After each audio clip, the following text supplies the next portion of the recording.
There is a thin line between philanthropy and malevolence. In recent years, that line has become purposefully smudged like a hand on a chalkboard.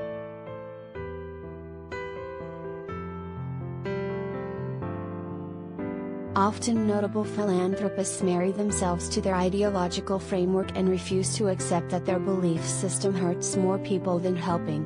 Or, in the case of George Soros' so-called philanthropy, hurts the innocent and benefits the predators in our society.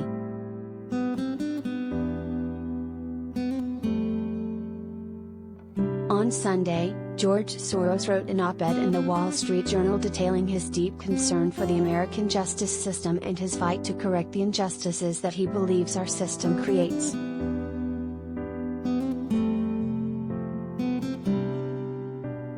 On the surface, Soros is not entirely wrong about the disparities in incarceration between black and white people and even the possibility of having better responses to preventing crime, such as focusing on education and youth programs.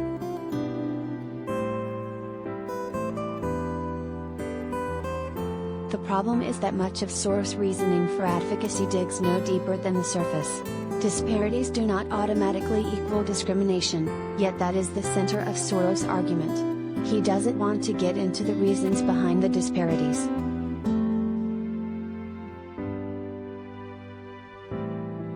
Soros will never talk to you about the links between criminality and fatherlessness because the solution to fatherlessness wouldn't involve the government and can't be bought by a billionaire elitist.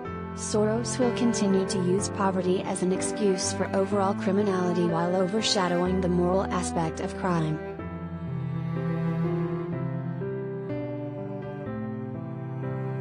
Soros' sympathy is not for the law-abiding or even for black people. This is all a facade. Progressives like Soros will always make criminality a black issue when it is overwhelmingly a black criminal issue.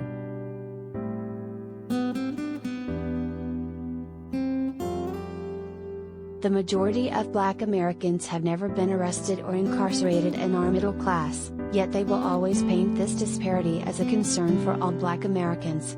They will always use our image to meet whatever ideological objective they seek. We are the American political football after all.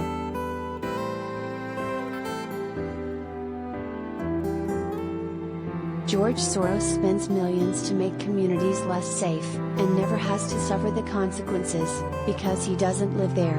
That's the epitome of elitism.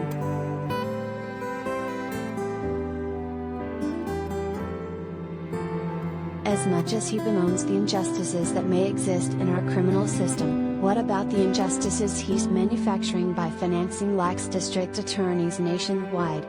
Who gets to hold Soros accountable? Soros gets to use the word injustice like a bumper sticker slogan, but real justice takes into account the people who were victimized as well.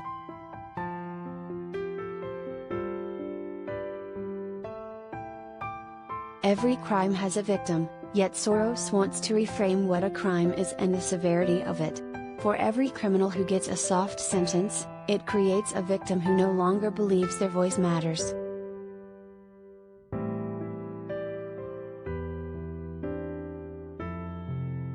Big philanthropy operates on the belief that their money plus their ideology equals permission to influence the rest of us. They've become used to being praised for shelling out tax write-off checks for sacrificing $1 million of their billions.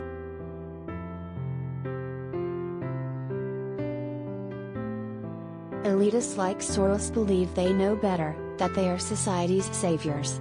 However, to remain saviors, they need victims, and we will always be victimized by them.